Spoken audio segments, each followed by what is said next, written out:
Yes ma'am. Yes ma'am. चलो आज तुम लोग की स्ट्रेंथ कम है, नया टॉपिक शुरू करेंगे and today we are going to discuss admission. ठीक है ना। तो admission is a very important component of entire Indian Evidence Act. Admission का मतलब होता है एडमिट करना।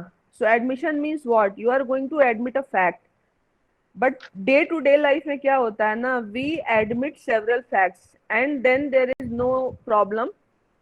जैसे मैंने आपसे पूछा आपका क्या नाम है, आपने बोला मेरा नाम ये है, ये एडमिशन है। नॉर्मली इस तरीके के एडमिशन की कोई रेलेवेंसी नहीं होती, बट इस तरीके के एडमिशन रेलेवेंट कब हो जाते हैं, when either they are related with fact in issue or they are related or they are relevant for a particular case, या फैक्ट इन इशू को किसी न किसी तरीके से सब्सटेंशिएट करते हैं या उसके बारे में कोई इन्फरेंस ड्रॉ करने में मदद करते हैं। तो नॉर्मली क्या होता है, always remember there are certain things which is very very important. Once you are going to study this particular these particular sections which are prescribed from section 17 to section 23. तो section 17 to section 23 जो है it talks about admission. section 17 to section 23. अब admission की जब आप बात करोगे ना, तो पहली बात ये होता है कि फर्स्ट थिंग, एडमिशन का मतलब क्या होता है, means what is the definition of admission. This is the first thing. Second thing ये होता है कि कौन एडमिशन करेगा, किसका एडमिशन जो है वो रेलेवेंट माना जाएगा। इंडियन एविडेंस में एक चीज आप याद रखिएगा, वो एडमिशन जो आपके इंटरेस्ट के अगेंस्ट में जाता है वही रेलेवेंट माना जाता है। ऐसे मैं कहूँ कि मैं बहुत अच्छी व्यक्ति हूँ, ये एडमिशन नहीं है। ये हर कोई अपने को बोलता है कि हम बहुत अच्छे इंसान हैं। कोई ऐसी चीज जो नॉर्मल व्यक्ति अदरवाइज अपने अगेंस्ट में तब तक एडमिट नहीं करेगा जब तक कि वो सत्य हो, तब तक वो एडमिशन की कैटेगरी में नहीं आता। So in the simplest way you can say that a self serving admission is not important in the case of Indian Evidence Act, but a self-harming admission is relevant.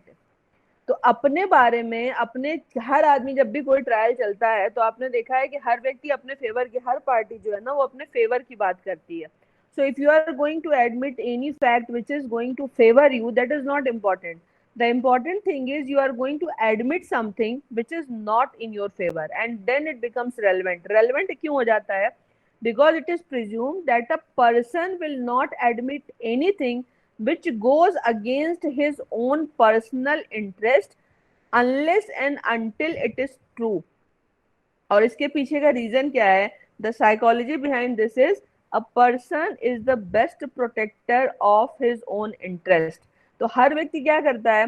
हर व्यक्ति अपने interest को protect करता है। तो जब वो अपने interest को प्रोटेक्ट करेगा ना, तो क्या करेगा, अपने बारे में कोई भी ऐसी चीज नहीं बोलेगा जो उसके अगेंस्ट में जाए। एडमिशन यहाँ पे रेलेवेंट क्यों होता है? क्योंकि आप एक ऐसे फैक्ट को एडमिट कर रहे हो जो आपके अगेंस्ट में जा रहा है या आपने उसको कहीं एडमिट किया हुआ है, और चूंकि वो आपके अगेंस्ट में जा रहा है तो ये माना जाता है कि अपने अगेंस्ट में आप किसी फैक्ट को अगर आप बोलते हो तो वो सही है, तभी आप बोलोगे, इसलिए वो रेलेवेंट होगा। तो ये क्या है? This is an otherwise situation. So remember the facts which are supporting you are not that much important जितने कि वो फैक्ट इंपॉर्टेंट होते हैं केस के लिए जिसमें कि आप अपने अगेंस्ट में किसी चीज को एडमिट कर रहे हो। जैसे मान लो for the sake of the example, you are a tenant in a particular of a particular place, right? और आपने क्या किया, आपका जो लैंडलॉर्ड है, he has filed a civil suit against you for the recovery of the rent. उसने rent की recovery के लिए आपके ऊपर सूट फाइल किया। आपने अगर बोला कि नहीं हम तो इसको रेंट दे रहे हैं, सिविल सूट में आप याद रखिएगा, बाद में हम लोग देखेंगे कि how the burden of proof basically shifts in civil cases and in the criminal cases. But civil suit में क्या होता है, the person who approaches to the court, किस चीज के लिए? For the protection of his right, उसी को चीजें जो है वो प्रूफ करनी पड़ती हैं। जबकि क्रिमिनल केसेस में क्या होता है, क्रिमिनल केसेस में बर्डन ऑफ प्रूफ हमेशा जो है वो प्रोसिक्यूशन के ऊपर होता है। तो सिविल केस में क्या होता है, जो पार्टी सूट फाइल करती है ना, यानी वो हमेशा उस स्टेज में जहाँ पे उसको नुकसान हो सकता है, और जो नुकसान पाने की स्थिति में उसी को फैक्ट्स को प्रूव करना पड़ता है। तो सपोज करो कि लैंडलॉर्ड ने अपने टेनेंट के अगेंस्ट में एक सूट फाइल किया for the recovery of the rent. First possibility is that tenant is saying that I have already paid him rent monthly wise, Now the issue is how you are going to prove it. Maybe you are going to say that there is a transaction in the account, then this is something which can be proved. But suppose you are going to say that I pay him cash every month. So remember, it is a difficult thing to prove that you have paid your rent monthly to your landlord. मतलब landlord के लिए prove करना मुश्किल है कि इन्होंने मुझे नहीं दिया. बट सपोज करो टेनेंट ने खुद एडमिट कर दिया कि नहीं 6 महीने का किराया कह रहे हैं बकाया है ना, हमने 3 महीने का किराया तो दिया है पर 3 महीने का किराया मैंने नहीं दिया है. ये जो सेकंड वाला पोर्शन है ना, जहां वो बोल रहा है कि हाँ मैंने 3 महीने का किराया नहीं दिया, ये एक ऐसा स्टेटमेंट है जो वो अपने अगेंस्ट में बोल रहा है. तो ये जो उसका एडमिशन है ना, ये उसके अगेंस्ट में जाएगा. So this is the example where I am trying to prove it that how a particular statement is going to adversely affect to the interest of the party who is going to admit a particular fact. तो admission में हम लोग ये देखते हैं पहले कि admission क्या होता है, एडमिशन कौन करता है और एडमिशन की क्या रेलेवेंसी होती है. So the first important thing is admissions are prescribed from section 17 to section 23 of the Indian Evidence Act. 17 से 23 में आपका एडमिशन दिया हुआ है. पहला सवाल ये आता है कि एडमिशन का मतलब क्या होता है, means what is the definition of admission. तो इसमें क्या है कि an admission is a statement, आप अपने बेयर एक्ट को खोल के देखना. An admission is a statement oral और डॉक्यूमेंट्री और कंटेन्ड इन इलेक्ट्रॉनिक फॉर्म. अब आप देखिएगा आपका जो इंडियन एविडेंस एक्ट है ना, ये अमेंड किया गया है और अमेंड करके जो 2000 का अमेंडमेंट है, इसमें अब जो है इलेक्ट्रॉनिक फॉर्म के जो एविडेंसेस होते हैं उसके थ्रू जो एडमिशन किया जाता है वो भी एडमिशन की कैटेगरी में आता है. तो एडमिशन कैसे कैसे हो सकता है, ओरल एडमिशन हो सकता है जहां पे you have not given anything in writing but you have orally admitted something. दूसरा एडमिशन क्या होता है, डॉक्यूमेंट्री फॉर्म में. डॉक्यूमेंट्री फॉर्म में मतलब क्या होता है कि आपने कभी किसी डॉक्यूमेंट में कोई एडमिशन किया हुआ है. जैसे for the sake of the example, मान लीजिए आपने एक फ्लैट बुक कराया और जब आपको पता है जब आप फ्लैट बुक कराने जाते हो तो जो आपका बिल्डर होता है ना, he gives you several kind of promises. Suppose he made you a promise that we are going to provide you free parking space. ठीक, तो आपका जो अलॉटमेंट लेटर है ना उसमें उसने लिख दिया कि फ्री पार्किंग.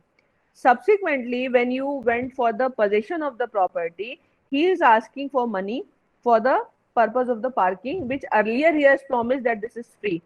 तो अब आपने क्या किया, आपने डॉक्यूमेंट दिखाया जिसमें कि लिखा है कि पार्किंग फ्री होगी. तो ये फ्री पार्किंग का जो उसने प्रॉमिस किया है ना, वो उसका एडमिशन है कि हम इनको फ्री पार्किंग देंगे. Subsequently if he is going to say कि नहीं हमने फ्री पार्किंग प्रॉमिस नहीं करी थी, पार्किंग तो पेड थी, then you can produce that document that in the allotment letter it was clearly mentioned that parking will be free. तो एक आपने क्या किया, आपने एक डॉक्यूमेंट में एक पर्टिकुलर फैक्ट को एडमिट किया है. तो ओरल तरीके से आप कर सकते हैं, आप डॉक्यूमेंट के फॉर्म में कर सकते हो, और आपको मालूम है कि चूंकि डॉक्यूमेंट में इलेक्ट्रॉनिक डॉक्यूमेंट भी इंक्लूडेड है, इसीलिए यहाँ पे आपके डॉक्यूमेंट्री एविडेंसेस के थ्रू जो आप एडमिशन करते हैं उसमें इलेक्ट्रॉनिक डॉक्यूमेंट भी इंक्लूडेड होगा. So that is very simple and there is no confusion that document will also include electronic documents. अब ये किस तरीके के फैक्ट का एडमिशन होगा, स्टेटमेंट का एडमिशन होगा, विच सजेस्ट, क्या सजेस्ट करता है, any influence as to any fact in issue और रेलेवेंट फैक्ट. किसी फैक्ट इन इशू या रेलेवेंट फैक्ट से रिलेटेड है. जैसे मान लो कि मैंने आपसे पूछा कि आपका नाम ये है, आपने बोला हाँ, इसको लेके कोई डिस्प्यूट ही नहीं है. बट सपोज करो आप किसी और के नाम को अपना नाम बता रहे हो, समझ में आया ना. तो अब ये फैक्ट रेलेवेंट हो गया कि एक्चुअल में आपका नाम क्या है और आपका क्या नाम आप बता रहे हो. So the fact issue is what is your actual name. तो अब ये चीज कि आपने जनरल पब्लिक में या कुछ लोगों को अपना नाम ये बताया, कुछ लोगों को अपना नाम ये बताया था, या कुछ लोगों को अपना नाम ये बताया था लेकिन डॉक्यूमेंट में आपका कोई और नाम है. अब ये क्या हो गया, जहां पे आपने एडमिट किया है, चाहे वो ओरल एडमिशन है चाहे आपके पास जो डॉक्यूमेंट्री एविडेंसेस है उसमें जो आपका नाम लिखा गया है, वो फैक्ट इन इशू को के बारे में कोई इन्फ्रेंस ड्रॉ करने में हेल्पफुल हो गया. So this admission, this is something which amounts to admission. तो ये जो एडमिशन है ना, जो आपने खुद अपने मुंह से लोगों के सामने किया है या आपके डॉक्यूमेंट में आपका जो भी नाम लिखा गया है, इसकी बेसिस पे आप एक इन्फ्रेंस निकाल सकते हो। कौन सा इन्फ्रेंस? कि what is your actual name, the first thing, and the second thing how you are going to portray yourself.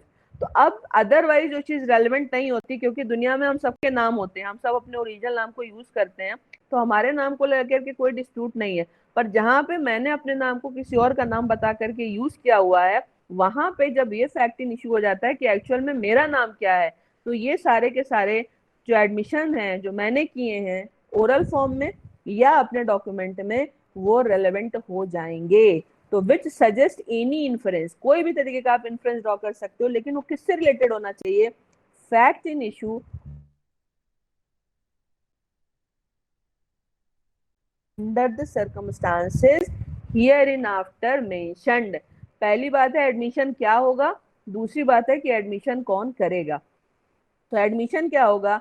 This is defined, what is the definition of admission? This is defined under section 17 of Indian Evidence act. 18 क्या कहता है? 18 कहता है कि admission कौन करेगा। So this section 18 is which it is also very very important, क्योंकि ये बताता है कि हर किसी का एडमिशन रेलिवेंट नहीं होता। इसको आप याद रखिएगा। सिंपल सी, अगर हम बहुत सिंपलेस्ट तरीके से इसको बोलें, तो आप ये कह सकते हो कि आप अपने इंटरेस्ट के अगेंस्ट में जो फैक्ट एडमिट करते हो वही एडमिशन की कैटेगरी में आता है। तो इसका मतलब ये है कि जब आपने किसी फैक्ट को एडमिट किया था, उस समय आपका उस चीज में कोई ना कोई इंटरेस्ट था। अगर आपने कोई ऐसा फैक्ट एडमिट किया जिसमें कि आपका कोई इंटरेस्ट नहीं है, तो एक्चुअल में वो एडमिशन की कैटेगरी में नहीं आता। जैसे आपके पड़ोसी ने बोल दिया कि ये बहुत बुरा आदमी है, इसका कोई फर्क नहीं पड़ता। इंपॉर्टेंट ये है कि आप अपने बारे में किस फैक्ट को एडमिट कर रहे हो। तो इसमें उसमें एक चीज आप याद रखिएगा, जैसे मान लीजिए प्रॉपर्टी का डिस्प्यूट है, या जैसे हम लोगों ने देखा था section 10 of the Indian Evidence act, where all the conspirators or co-conspirators are agent of each other. So if any of them are going to admit something, that will be relevant against rest of them also. कैसे rest of them के against में होगा? क्योंकि जब वो conspiracy चल रही थी ना, when the conspiracy was on foot, they all were agents of each other. तो उस conspiracy में उन सबका ज्वाइंट इंटरेस्ट था, वो एक पर्टिकुलर मोटिव को अचीव करने के लिए कॉन्स्पिरेसी कर रहे थे। ठीक है, तो उसमें क्या है, उसमें सबको पता है कि अगर मैंने कोई फैक्ट एडमिट किया ना, तो ये मेरे अगेंस्ट में जाएगी। उसके बावजूद अगर कोई व्यक्ति इस फैक्ट को एडमिट कर रहा है, तो उसका जो एडमिशन होगा वो रेलेवेंट माना जाएगा, उसके अगेंस्ट में भी और सारे के सारे को कॉन्स्पिरेटर्स के अगेंस्ट में भी, क्योंकि इसमें इंपॉर्टेंट ये होता है how he is going to narrate the thing. तो एक चीज आप याद रखिएगा कि it is not like that admission is relevant only in civil cases, admission is relevant in criminal cases also. तो एडमिशन में जैसे मान लीजिए कहा गया कि अच्छा आप लोगों ने कॉन्स्पिरेसी करी थी, आप लोगों ने प्लान किया था क्या कि आप कहाँ से जो है वो कोई एक्सप्लोसिव लेकर के आओगे, और एक ने एडमिट किया कि हाँ हमने प्लान किया था कि हम एक्सप्लोसिव लेकर के आएंगे। दीप्ति अपना माइक म्यूट करो। आपने बोला कि हम एक्सप्लोसिव लेकर के आएंगे, राइट? तो एक व्यक्ति ने एडमिशन किया है, तो एक का जो एडमिशन होगा ना, वो बाकी के अगेंस्ट में भी रेलेवेंट होगा। क्यों बाकी के अगेंस्ट में रेलेवेंट होगा? क्योंकि सबके इंटरेस्ट कॉमन है, और एक व्यक्ति ने अगर अपने इंटरेस्ट में के अगेंस्ट में जाकर के कोई फैक्ट रेलेवेंट एडमिट किया है, तो ये माना जाता है कि उसका जो एडमिशन है वो सही है, और सिर्फ उसके अगेंस्ट में नहीं, वो बाकी लोगों के अगेंस्ट में भी रेलेवेंट इसलिए होगा क्योंकि जो स्टेटमेंट है वो सेल्फ हार्मिंग है। तो एडमिशन के लिए और कन्फेशन के लिए एक फंडामेंटल चीज आप याद रखिएगा, they should be self harming, not self serving. ये बहुत इंपॉर्टेंट है। तो इसमें एक चीज और याद रखिएगा, नॉर्मली क्या होता है, जो हियरसे एविडेंस होता है ना, वो एडमिसिबल नहीं होता है, मैंने आपको पहले भी बताया था। लेकिन there are certain exceptions when hearsay is admissible या हियरसे इज रेलेवेंट। ये क्या होते हैं, कौन कौन से 3 एक्सेप्शन होते हैं? पहला एक्सेप्शन होता है आपका ये एडमिशन या कन्फेशन। एडमिशन या कन्फेशन कैसे होता है? आपने कोई फैक्ट किसी के सामने एडमिट किया, जैसे आपने किसी के सामने बोला कि मेरा नाम ये है, जबकि एक्चुअल में आपका नाम वो नहीं है।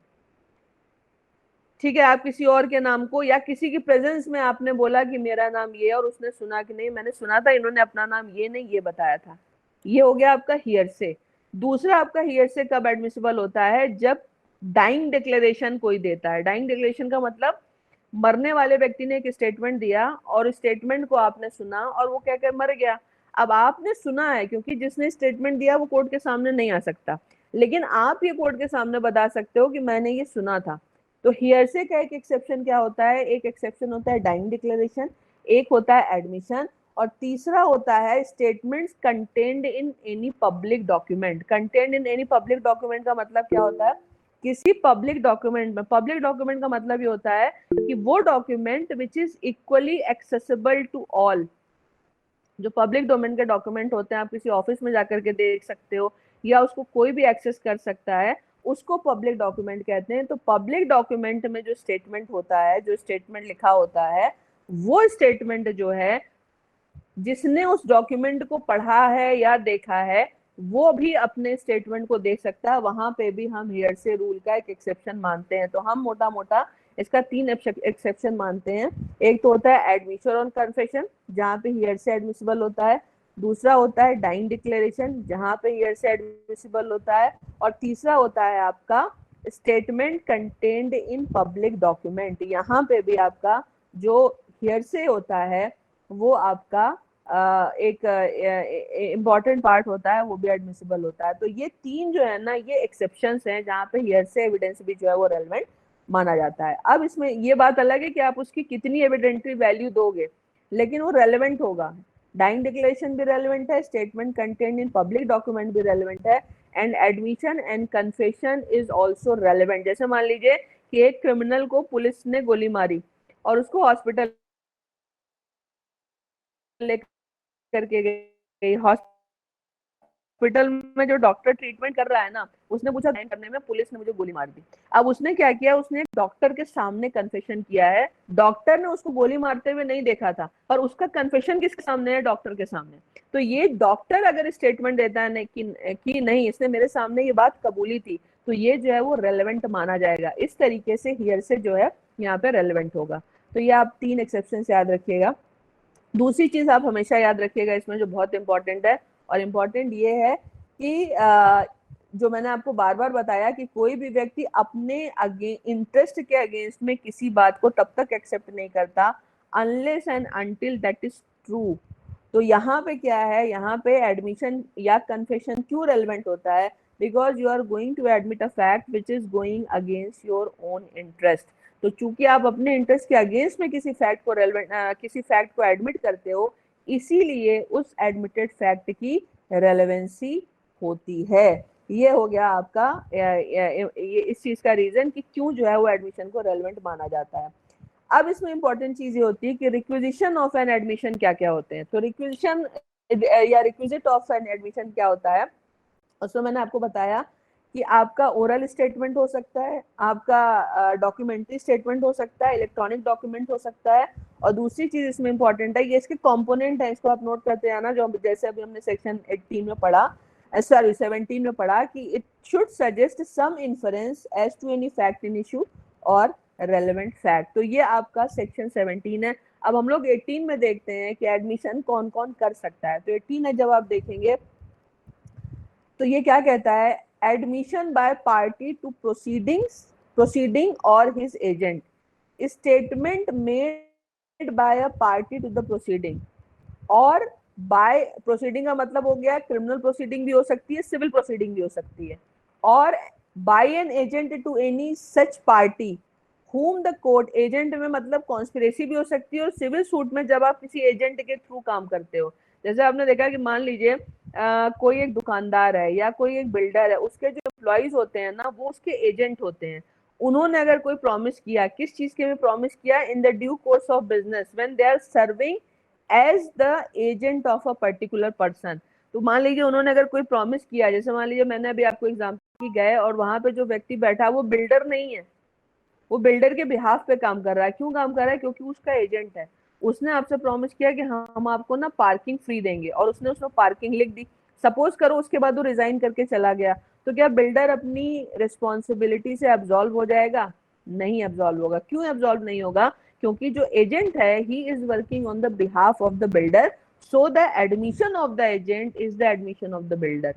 तो इसीलिए एजेंट का कॉन्सेप्ट यहाँ पे क्या होता है कि एजेंट ने during the course of the business अगर कोई फैक्ट एडमिट किया है तो उसका जो एडमिशन होता है वो भी रेलेवेंट माना जाएगा। इसीलिए ये क्या कह रहे हैं, statement made by a party to the proceeding और by an agent to any such party whom the court regards under the circumstances of the case as expressly or impliedly authorized by him to make them are admissions। Authorise का मतलब ये होता है जैसे आपका salaried व्यक्ति है, आप उसको सैलरी दे रहे हो, उसने किसी चीज को अगर किया तो वो आपका एजेंट के रूप में काम कर रहा है। अपने ऑफिशियल पोजीशन में वो जो भी चीजें करेगा, जैसे आप वाइकेरियस लाइबिलिटी देखते हो ना, जो भी चीजें कहेगा regarding the business for which he has been employed, उसका जो भी एडमिशन होगा वो आपके अगेंस्ट में जाएगा।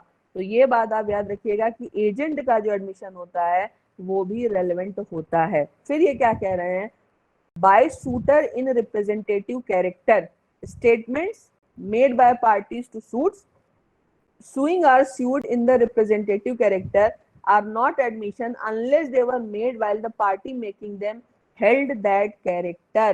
जैसे मान लीजिए आपका ट्रस्टी है, एग्जीक्यूटर है, या जैसे मान लीजिए आपका कई सारे लोग हैं, लोगों का एक ग्रुप है और उन्होंने अपना एक रिप्रेजेंटेटिव चुन लिया।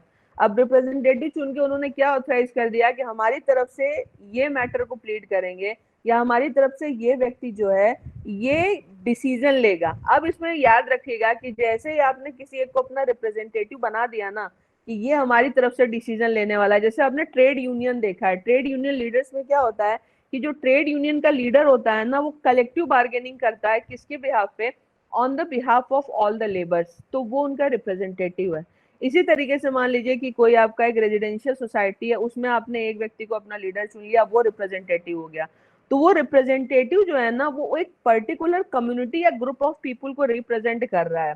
सो whatever he is going to admit because he is a authorised representative, उसका जो एडमिशन होगा ना वो सबके अगेंस्ट में रेलेवेंट होगा। यानी अगर किसी फैक्ट को उसने एडमिट कर दिया तो वो फैक्ट सब सारे जितने लोगों ने उसको अपना रिप्रेजेंटेटिव माना है उन सबके अगेंस्ट में जाएगा।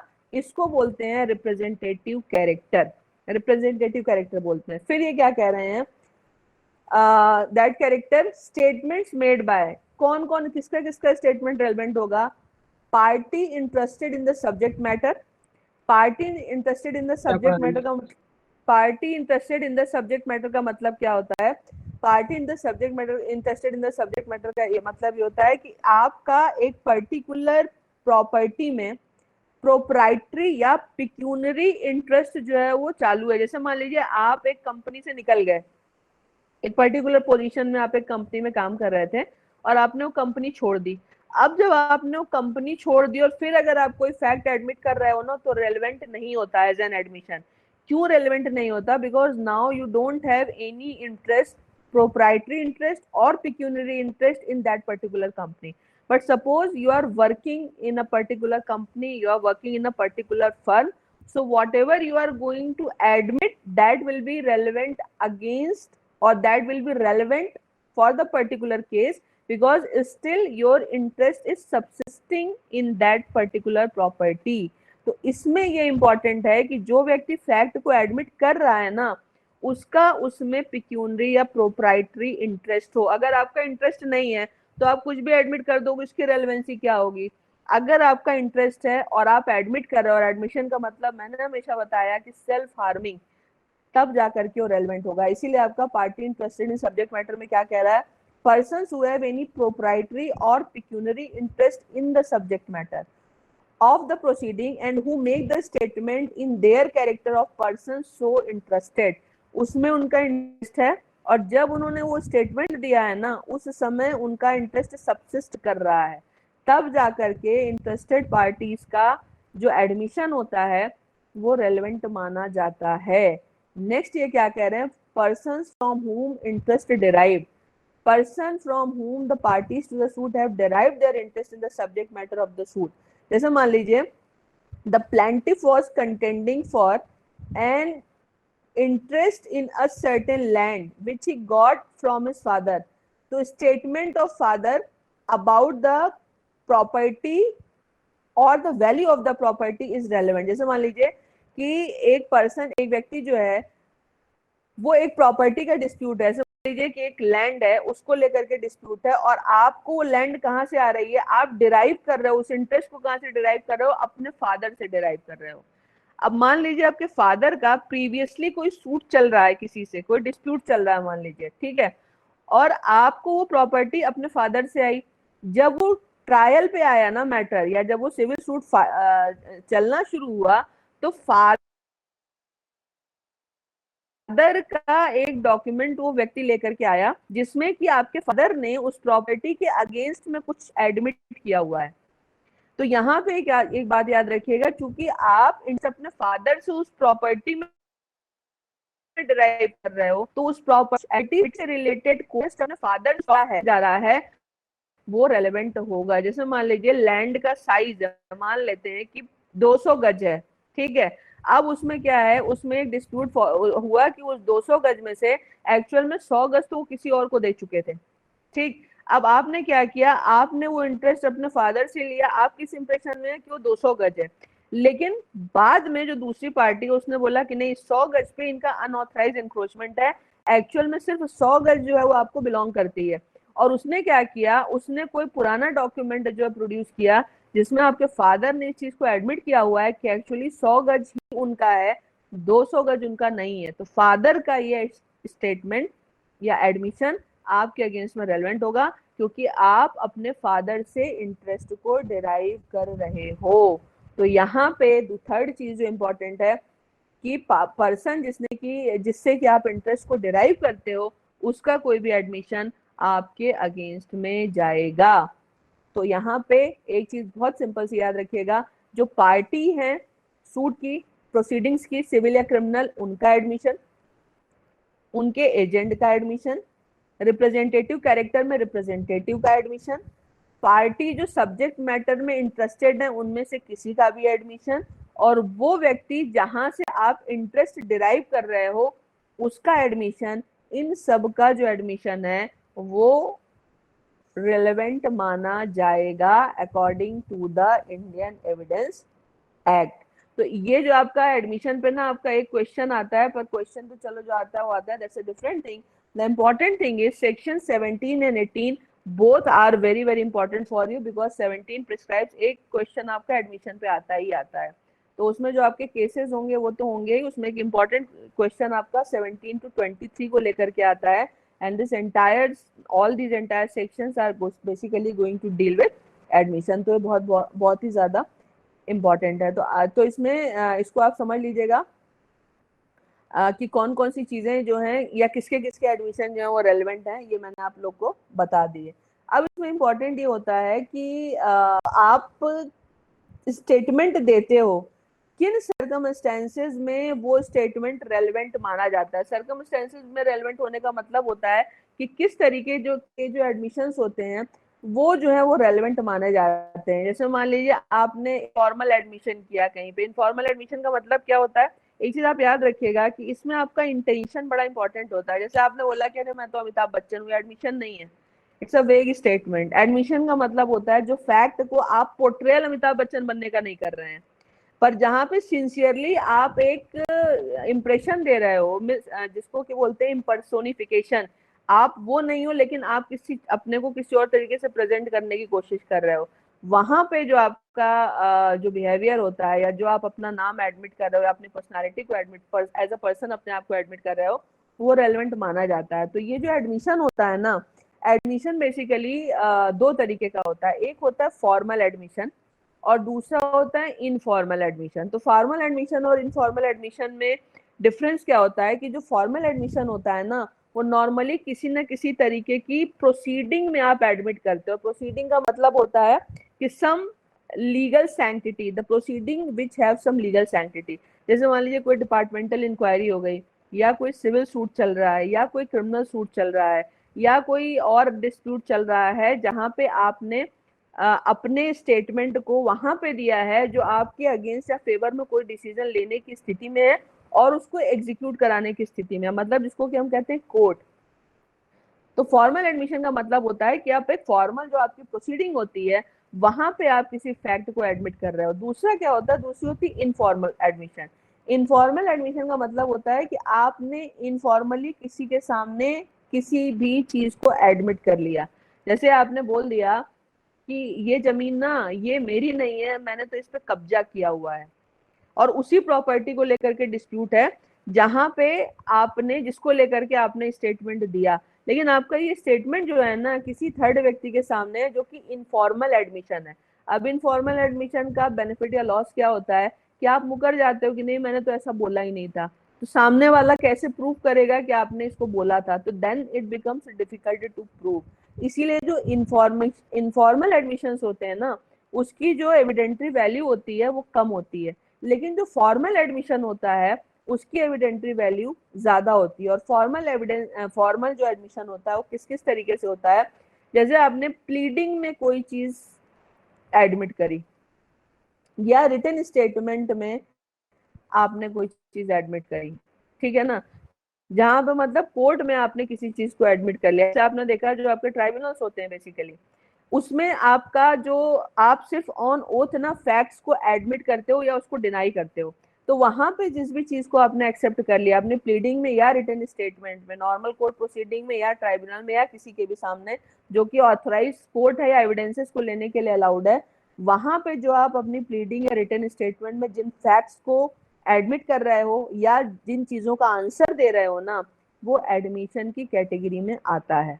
दूसरा फॉर्मल एडमिशन क्या होता है कि in answer to a notice to admit specified fact. Notice किसी भी तरीके की हो सकती है, आपके पास डिपार्टमेंटल नोटिस भी जाती है, और नोटिस का मतलब ये हो गया कि कोई एडमिनिस्ट्रेटिव डिसीजन या एक्शन आपके खिलाफ लिया जा रहा है, या जहां पे आपसे किसी तरीके का एक्सप्लेनेशन मांगा गया है, और जहां पे ये प्रिज्यूम किया जा रहा है कि आप जो भी बोलोगे वो सच बोलोगे, और अगर आपने उसको सक्सेसफुली डिफेंड नहीं किया तो वो आपके अगेंस्ट में जाएगा। तो यहाँ पे याद रखिएगा कि इस तरीके के नोटिसेस में जो आप अपने जो रिप्लाई देते हो, जिन फैक्ट्स को एडमिट करते हो, वो भी फॉर्मल एडमिशन की कैटेगरी में आता है। फिर आता है कि in answer to a notice to produce any document और एडमिट एनी डॉक्यूमेंट, आपने किसी डॉक्यूमेंट को एडमिट कर लिया कि आपके पास है या आपके पास नहीं है। जैसे मान लीजिए कि आपसे कोई भी इश्यू चल रहा है, ठीक है, और आपने एक बिल प्रोड्यूस करी जो कि ओरिजिनल नहीं प्लस बल्कि फोटो कॉपी है। जब आपने फोटो कॉपी बिल की प्रोड्यूस करी तो आपसे पूछा गया कि फोटो कॉपी क्यों है भाई, ओरिजिनल कहाँ है, तो आपने बोला कि ओरिजिनल बिल तो मैंने खो गई है, ओरिजिनल बिल नहीं है, इसलिए हम उसको डुप्लीकेट प्रोड्यूस कर। अब आपने क्या किया, ये आपका एडमिशन है कि ओरिजिनल बिल मेरी खो चुकी है और ये एक डुप्लीकेट बिल है। अब सब्सिक्वेंट लेवल पे आप कहीं से लेकर के आओ कि नहीं ये ओरिजिनल है, ये हमें मिल गई है, तो आपको हर तरीके से जस्टिफाई करना पड़ेगा कि पहले आपके पास क्यों नहीं थी, अब ये कहाँ से आई। तो नॉर्मली क्या होता है कि एक बार अगर आपने इसको एडमिट कर लिया ना कि ओरिजिनल नहीं है, तो ये माना जाएगा आप कि अब आपके अगेंस्ट में चला गया, अब आप इसी बिल को कंटेस्ट करोगे। इसी तरीके से हो गया by a solicitor of a party during the litigation. जो हमारे यहाँ हम जो एडवर्सेरियल सिस्टम फॉलो करते हैं उसकी इंपॉर्टेंट चीज क्या होती है कि we are the parties are represented by their advocate. So basically sometimes what happen, even you know that whatever your lawyer is pleading और stating before the court that is not correct, लेकिन उसने as a solicitor उसने parties की तरफ से जो भी fact admit कर दिया ड्यूरिंग द लिटिगेशन, वो पार्टीज का एडमिशन माना जाता है, क्योंकि वो आपके रिप्रेजेंटेटिव के रूप में वो सूट लड़ रहा है, आपका जो सॉलिसिटर है। तो वहां पे उसने जो चीज एडमिट कर दिया वो एडमिशन आपके अगेंस्ट में जाएगा। जैसे मान लीजिए कि आपका एडवोकेट ने बोल दिया कि नहीं ठीक है, हम अपने क्लाइंट को बोल देंगे कि इनको 5 लाख रुपए पे कर दें। अब वो 5 लाख रुपए आपको पे करने पड़ेंगे। आप कोर्ट से जाके ये नहीं कह सकते कि मेरे एडवोकेट ने 5 लाख रुपए कहाँ से दे दिया। आप एक अलग एप्लीकेशन लगा सकते हो कि 5 लाख के अमाउंट को कम कर दिया जाए, लेकिन आप ये नहीं कह सकते कि 5 लाख रुपए मैंने अपने एडवोकेट को नहीं बोला था, इन्होंने बिना पूछे हमसे 5 लाख रुपए कोट कर दिया है। और ऐसा क्यों होता है, ऐसा इसलिए होता है क्योंकि आपका जो एडवोकेट है ना वो आपको रिप्रेजेंट कर रहा है लिटिगेशन में। So whatever he is your representative, so whatever he is going to admit that will be relevant against you also, because that is a formal admission.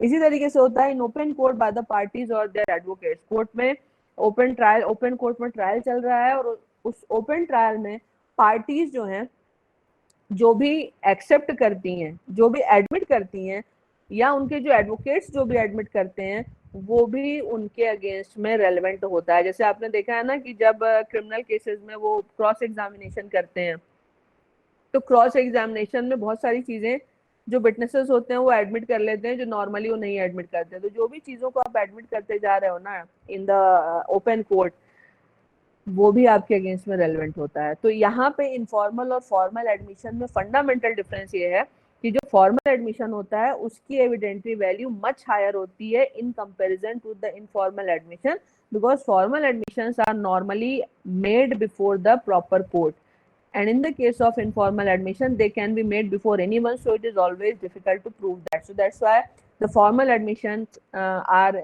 have more evidentiary value in comparison to informal evidences, informal admissions.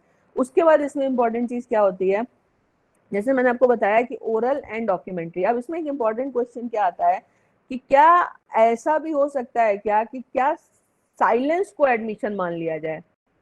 ये बड़ा important issue है कि क्या silence को admission माना जाता है। तो कई बार क्या होता है कि साइलेंट को भी एडमिशन माना जा सकता है, लेकिन इसको लेकर के एक इशू क्या उठता है कि साइलेंस जो है ना तो ओरल में आता है और ना ही डॉक्यूमेंट्री में आता है। तो जो चीज, और आपने बोला कि एडमिशन क्या ऐसा होगा, या तो ओरल होगा या डॉक्यूमेंट्री होगा, तो जो सिर्फ ओरल और डॉक्यूमेंट्री में आ रहा है वही रेलिवेंट होगा। साइलेंस जो है ना तो ओरल में आ रहा है और ना ही डॉक्यूमेंट्री में आ रहा है। जैसे मान लो किसी के सामने किसी के कैरेक्टर को लेके कुछ बोला गया और वो चुप हो गया, उसने ना तो डिफेंड किया अपने आप को, ना अपने फेवर में बोला और ना ही बोला कि आप गलत बोल रहे हो, तो ये माना जाता है कि या जैसे आपने नारायण दत्त तिवारी का केस देखा था, उनका जो बेटा रोहित शेखर था, जब उनके डीएनए के लिए कोर्ट ने ऑर्डर किया कि इनका ब्लड सैंपल लिया जाएगा, तो उन्होंने बोला नहीं मैं ब्लड सैंपल नहीं दूंगा। उन्होंने 2 बार ऐसा बोला। तो इसमें इंपॉर्टेंट है कि क्या डिनायल एडमिशन माना जाएगा क्या, कि अगर ये मना कर रहे हैं तो मान लिया जाए कि रोहित शेखर ही के फादर यही हैं। तो उसमें आप देखोगे कि कोर्ट ने एक डिफरेंट स्टैंड ले लिया था। उन्होंने बोला था कि अगर आप ना हर बात पे कर रहे हो कि हम ब्लड सैंपल नहीं देंगे, तो ये क्यों ना इस चीज का एडमिशन माना जाए कि आप ही इसके फादर हैं। और इसीलिए उनको लास्ट टाइम में वार्न किया गया कि अगर आप ब्लड सैंपल नहीं दोगे तो कोर्ट ऐसा डिक्लेयर कर सकती है। तो यहाँ पे इसका मतलब ये हुआ जहां पे बोलना आपकी ड्यूटी और आप चुप हो, वहां पे क्या आपका चुप रहना भी एडमिशन की कैटेगरी में आएगा। तो sometimes silent may amount to an admission. और इसमें एक इंपॉर्टेंट क्वेश्चन ये आता है कि ओरल डॉक्यूमेंट्री में आएगा, नहीं आएगा तो कहाँ आएगा। It's a very important question. लेकिन आजकल आपने देखा इन कैमरा प्रोसीडिंग्स होती हैं, या कैमरे पे आजकल हर किसी के मोबाइल में कैमरा है, वहां पे अगर आप किसी चीज को रिकॉर्ड कर लेते हो तो वही साइलेंस वो एक डॉक्यूमेंट्री एविडेंस में कन्वर्ट हो जाता है। तो वहां पे साइलेंस भी रेलेवेंट हो सकता है। तो इसके अलावा क्या होता है कि एडमिशन को रिसीव करने के जितने भी अदर तरीके होंगे, जैसे मान लीजिए आपका लेटर हो गया, आपकी प्रीवियस प्लीडिंग हो गई, डिपोजिशंस हो गए, पिटिशंस हो गए, अकाउंट बुक्स हो गई जो आप अपने यूजुअल रिकॉर्ड में मेंटेन करते हो, ये सारी की सारे जो चीजें हैं वो एडमिशन की कैटेगरी में आएंगी। तो ये सारे के सारे जो हैं जितने भी तरीके से एडमिशन आप कर सकते हो, मैंने आपको बता दिया, वो सारे के सारे आपके रेलेवेंट होते हैं under the Indian Evidence act. एक इसमें इंपॉर्टेंट चीज और होती है, एडमिशन और कन्फेशन में क्या डिफरेंस होता है। इसको लेकर के बहुत सारे इश्यूज हैं। इसमें एक चीज याद रखिएगा, 17 से 23 तक, from 17 to 23 admissions are prescribed under the Indian Evidence Act, and from 24 to 30 आपका जो है वो कन्फेशन प्रिस्क्राइब्ड है। 24 to 30, 24 to 30 जो है वो आपका कन्फेशन है। इसमें इंपॉर्टेंट चीज ये होती है कि कन्फेशन टर्म जो है ना, ये आपका यूज होता है क्रिमिनल केसेस में, ये सिविल में यूज नहीं होता है।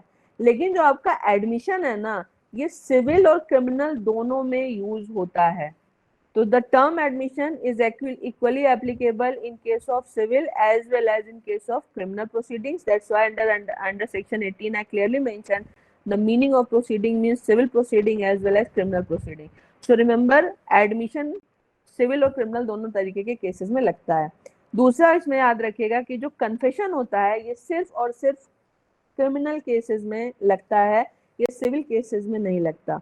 तीसरी चीज आप याद रखिएगा कि admission is a genus and confession is a species.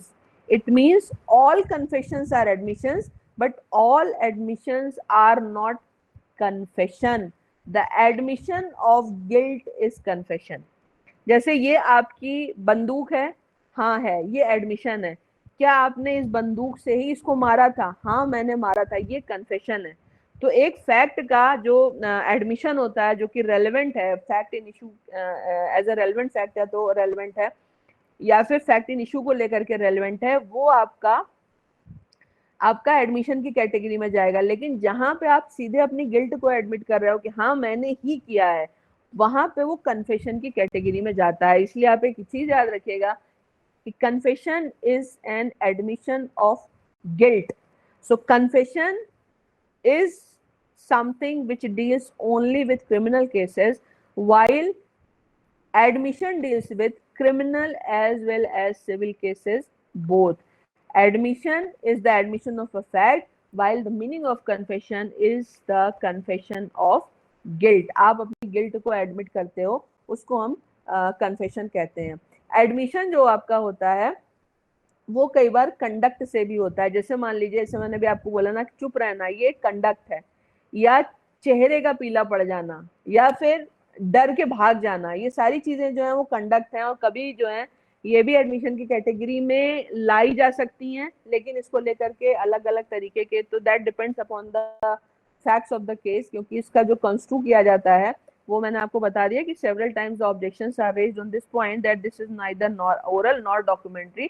So basically, the conduct cannot lie under the category of admission. But you always remember that conduct is relevant under section 8. वहाँ पे हमेशा relevant होगा, यहाँ पे relevant होगा या नहीं होगा, it depends upon facts and circumstances of the case. लेकिन certain cases में आपका भाग जाना डर के मारे या साइलेंस, ये भी जो है वो आपका एडमिशन की कैटेगरी में आता है। यानी जहाँ पे जो चीज आपको नहीं करनी चाहिए, अगर वो आप कर रहे हो, तो ये माना जाता है कि अगर आप कर रहे हो ना, तो आप गलत हो तभी आप कर रहे हो। जैसे मैंने आपको बताया कि आप अपने स्टेटमेंट को बदल सकते हो, लेकिन एक्सप्रेशन को चेंज करना बहुत मुश्किल काम होता है।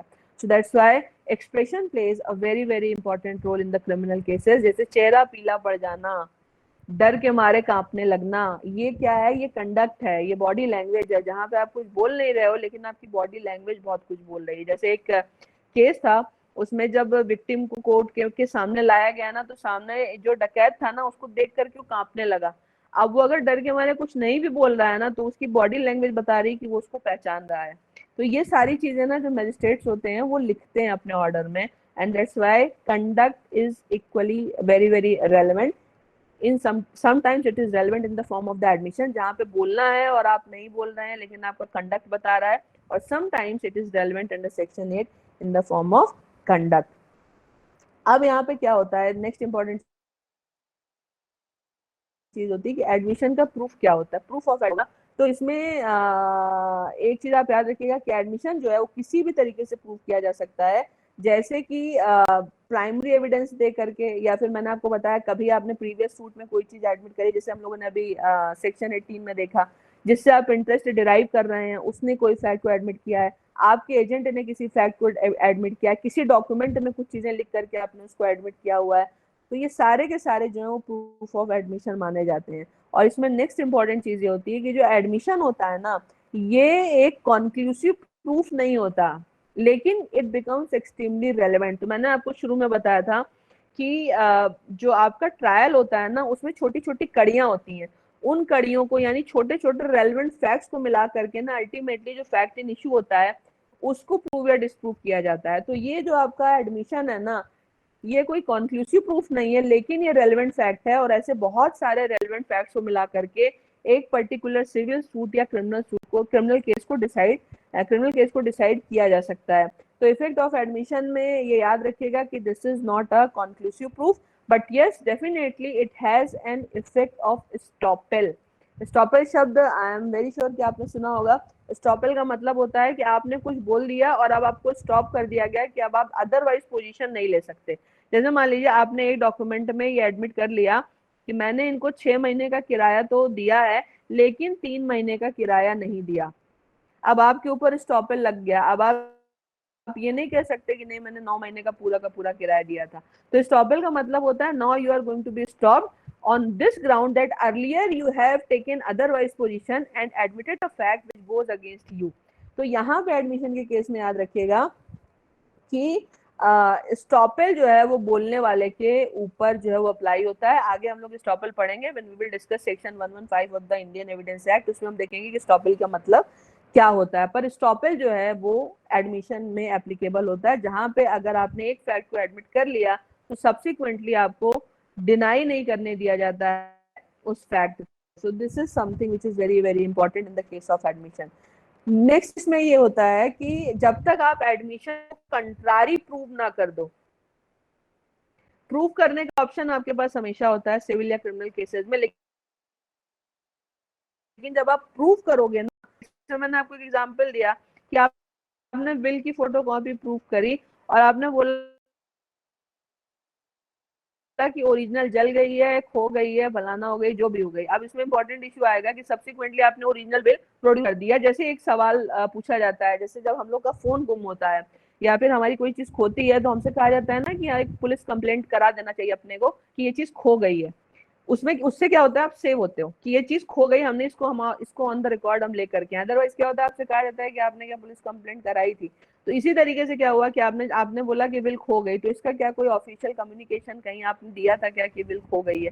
तो ये मेरे कहने का मतलब ये होता है, ये है कि जो फैक्ट एक बार आपने एडमिट कर लिया, उसको कॉन्ट्रारी, जब आप उसके कॉन्ट्रारी आप बोलते हो तो उसको आपको बड़े एविडेंसेस के साथ प्रूव करना पड़ता है कि जो हम कॉन्ट्रारी बोल रहे हैं एक्चुअल में ये सही है, जो पहले बोला था वो गलत है, क्योंकि उस समय हमें या तो इस फैक्ट की जानकारी नहीं थी या फिर ये किसी और तरीके से अब हमारे पास एक बड़ी इंफॉर्मेशन आई है। जैसे मान लीजिए आपके साथ आपका कोई सूट चल रहा है और उसमें मान लीजिए कि आपके पिताजी की एक वो लेकर के आया कि इनके पिताजी ने तो देखिए सिर्फ 100 गज की जमीन ली थी, 200 गज ये क्लेम कर 100 गज पे कब्जा किए हुए हैं।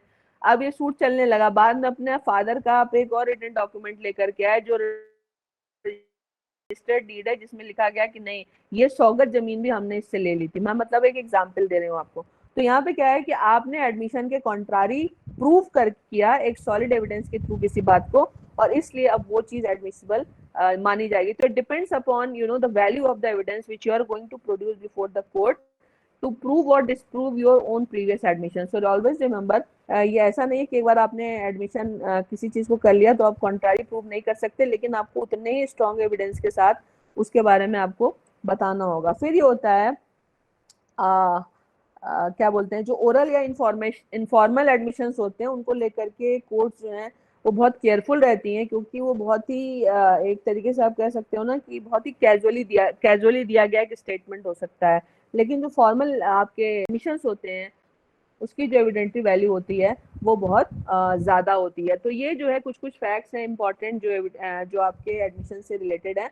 और इसीलिए जो है मैंने आपको इसमें सारी चीजें बता दी कि किन किन सर्कमस्टेंसेज में किस किस तरीके से आप किस फैक्ट को एडमिट करते हो, तब जाके वो रेलेवेंट माना जाता है। और उसकी रेलेवेंसी के लिए हमेशा एक चीज आप याद रखिएगा कि जो व्यक्ति एडमिशन कर रहा है उसका उस समय जब वो एडमिशन दे रहा है उस फैक्ट इन इशू में कोई ना कोई इंटरेस्ट जरूर होना चाहिए। जैसे वो एम्प्लॉय है, ये वो किसी क्रिमिनल कॉन्स्पिरेसी का पार्ट है, किसी क्राइम का हिस्सा है, वो जो है इसके अलावा आप कह सकते हो कि जहां से प्रॉपर्टी आ रही है, जिससे प्रॉपर्टी ट्रांसफर हो रही, उसका कोई प्रीवियस एडमिशन है। इसका मतलब सिंपली मेरे कहने का मतलब है कि जो भी व्यक्ति एडमिट कर रहा है वो जिस समय उस फैक्ट को एडमिट कर रहा था उस समय उसका उस प्रॉपर्टी में कोई ना कोई इंटरेस्ट जरूर हो। अगर उसका उसमें इंटरेस्ट नहीं है तो उसके एडमिशन की कोई वैल्यू नहीं होती। जैसे आपने कंपनी छोड़ी और कंपनी को बोला अरे हमारी कंपनी तो फ्रॉड है, 200 करोड़ का फ्रॉड करके बैठी हुई, अब आपके एडमिशन की कोई रेलेवेंसी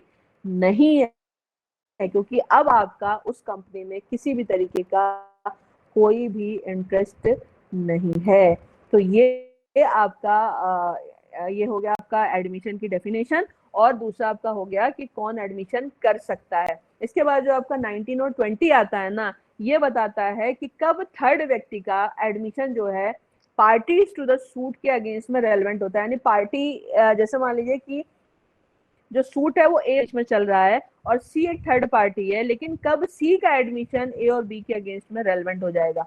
तो 19 और 20 जो है वो बेसिकली आपका डील करता है कि कब थर्ड पार्टी का एडमिशन जो है वो रेलेवेंट हो जाता है उन पार्टीज के बीच में जो कि पार्टीज टू द सूट है, या कब एक व्यक्ति का थर्ड व्यक्ति का opinion party to the suit के लिए रेलेवेंट हो जाता है। तो इसके लिए जो थर्ड पार्टी का स्टेटमेंट होगा वो एज एन एडमिशन कब रेलेवेंट होगा, ये बताया गया है सेक्शन 19 एंड 20 में। तो आज मैं आपको 19 और 20 नहीं बताऊंगी, क्योंकि 19, 20 और 21 जो है वो थोड़े से टेक्निकल हैं।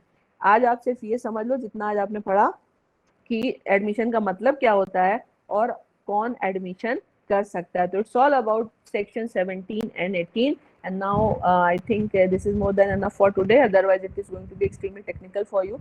So in the next class we will discuss section 19, 20 and 21. So there are certain things which are very important for the purpose of admission, and we have discussed all those things in quite detail. ठीक है, तो ये हो गया आपका section 18 and 17 and 18। कल हम लोग डिस्कस करेंगे section 19 and section 20 and most likely section 21 also. ठीक, तो कुछ क्वेश्चन है अगर आपके तो we will take up the questions, otherwise will meet tomorrow. Ma'am जो प्रीवियस क्लासेस आपने लिए थे एविडेंस के, वो आप अपना यूट्यूब चैनल पर कब अपलोड कर रहे हो? सारी क्लासेस नहीं लिए ना बेटा, जो मैंने लिए उतना ही डालेंगे ना, सारी नहीं ली है वो। मैं बाद में एक बार कभी मौका मिलेगा मुझे तो मैं एक बार बना के डाल दूंगी, पर जितनी क्लासेस हुई उतने का ही डालेंगे। ऑफलाइन क्लासेस का तो नहीं डाल सकते हैं मैम। नहीं, बहुत सारा ऑनलाइन क्लासेस हुआ है लेकिन अभी तक अपलोड नहीं हुआ है आपके चैनल पे, तो आप अपलोड कर